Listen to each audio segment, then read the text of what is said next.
So, ito po yung continuation ng aking vlogging po kasi naputol po tayo gawa ng mga sound effect, no, mga ganito, yung mga ano niyan, tawag nito sa fountain, sa aircon, any sounds po, bawal po siya pag nagla-live. So, ano na lang po tayo,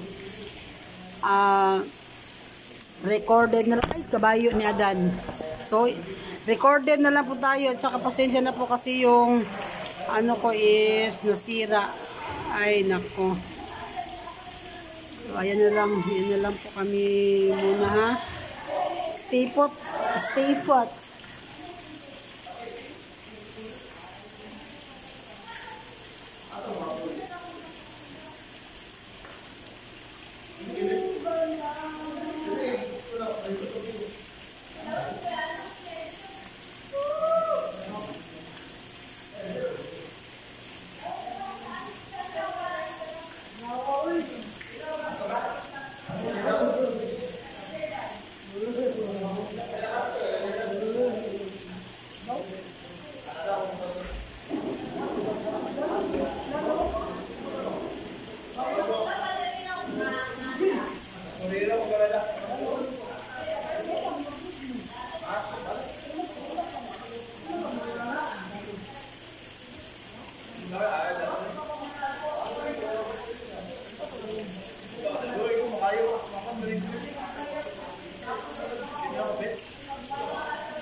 Okay, back to barracks.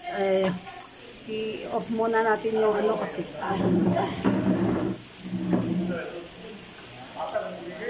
Okay. So,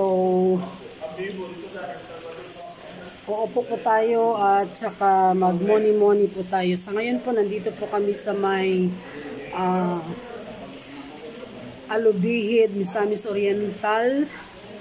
Dito po kami nagstay kasi mas mura siya at saka di naman medyo gaanong malayo sa sa Cagayan de Oro, mga siguro nasa 45 to 50 minutes, basta hindi po siya nag-iisang oras,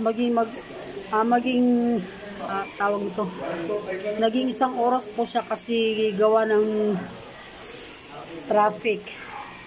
Pasensya po, nahingal po ako kasi bigla po akong sumuong sa sa tubig. Masyado palang malamig, akala ko hindi malamig. Ano po siya, chlorine, hindi po siya flowing, pero malakas yung agos ng tubig. Ayan pala. So, sa ngayon po, naka-record na lang po tayo, hindi po tayo nagla-live kasi gawa po nga ng yung mga any sounds o any maingay na kahit nasa aircon ayaw niyang din yung sound. So, kailangan talaga pala, lang siya. So, nandito po kami sa may Francis resort dito po sa may Alugbihid, at saka mura lang yung pong entrance. Parang sa pagkakalam ko yung entrance is nasa 100 per head, at saka yung room po yung room po nila is 1.2, pero sa amin po naging 1.5 siya kasi may extension mo, may mga kama na inarkilahan po, kaya naging 1.5 po siya. Pero actually sa isang room po, pandalawang tao lang po talaga. Tapos may CR na, at saka may shower na po, at saka yun nga, may kama. Pero ayun po. Yun po ang kabuuan. Andito lang po yun, bali naging exclusive kasi kami lang po nakabook, at saka doon po sa kabila, doon sa banda, paglabas nyo po doon po kayo lalabas. Saan ba? Doon po kayo lalabas. Doon po may ibang ano din po doon, may ibang tawag dito pool, pero nandun po yung pinakamalalim. So andito po is sakto-sakto lang po para safe po tayo. So yung iba po nag-uusap kasi meron po isa sa amin na galing sa kapatid ng asawa ko, andito umuwi from other country. So dito po kami nag-overnight. Bali actually po uuwi po kami ng madaling araw kasi may mga trabaho, may paso, kaya hindi po kami magtatagal dito. Siguro ilang oras lang po yung pagstay namin dito, pagkatapos siguro mga 4 or 5 iiwan na po namin tong lugar na to, at saka uuwi na po kami sa Cagayan de Oro City po. So ipapakita ko na po sa inyo yung kabuuan ng lugar. So far maganda naman siya, okay yung niya, yung palibot niya, sa makikita niyo po. So yan po yung likod, at saka ito po yung pagpasok nyo, yan po yung entrance. Sana ba yun? Yun. Entrance para dito po sa loob, kasi bali pangalawang entrance niya po kasi may pa po dun sa kabila. So tuturo ko po kayo. Dito po yung CR nila, may CR po sila dyan, at saka handahan lang po tayo maglalakad kasi medyo madulas po yung dinadaanan ko, kasi di ko alam kung marmol, parang marmol, pero ganun pa man, kailangan pa rin nating mag-ingat. So yan po yung pinaka main entrance po dito po. So bali na sa pangalawang entrance na po tayo. Sandit.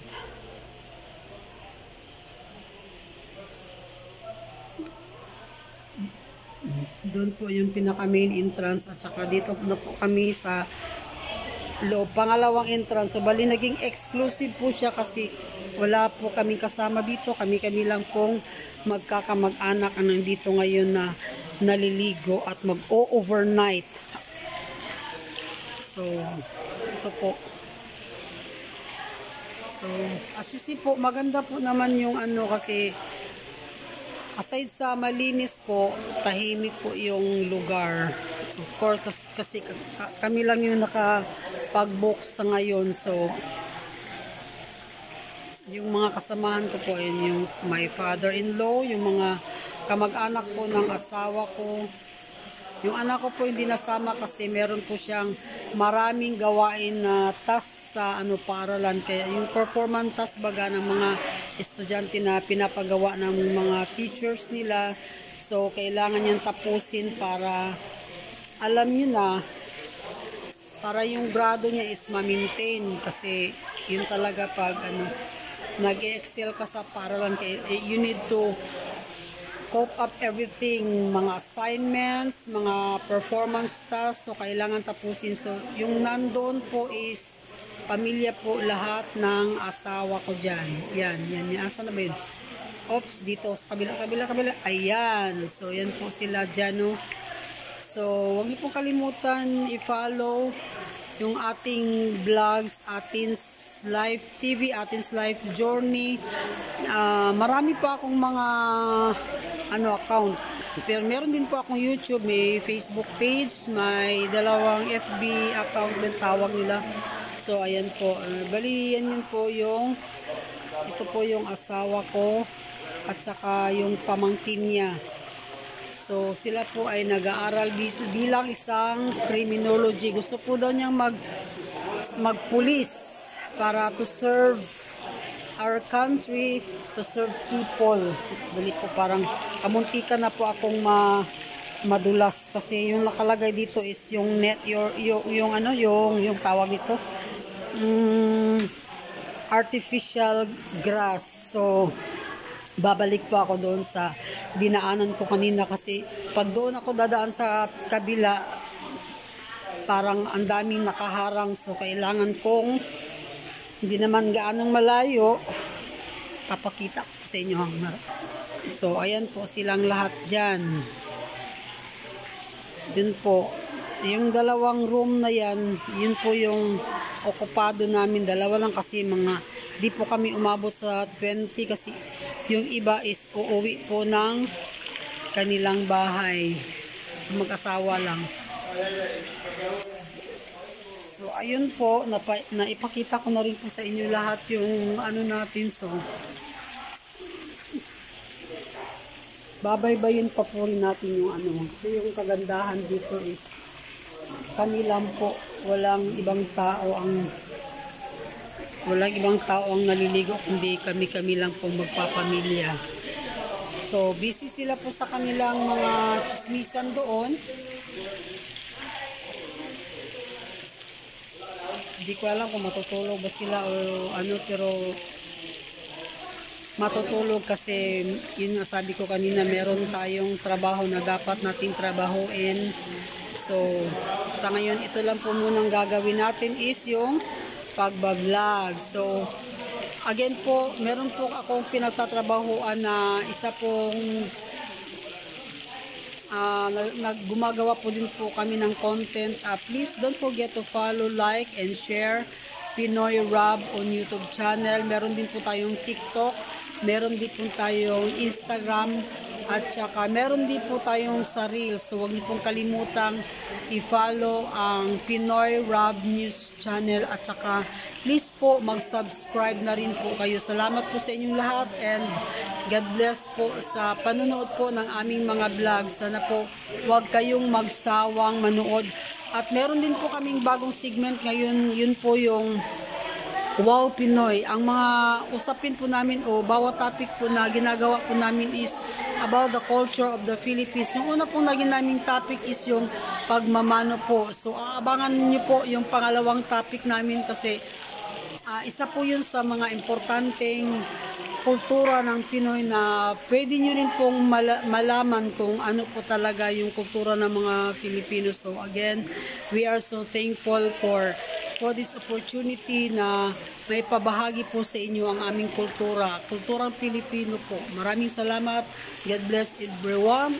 God bless everyone at hanggang sa muli.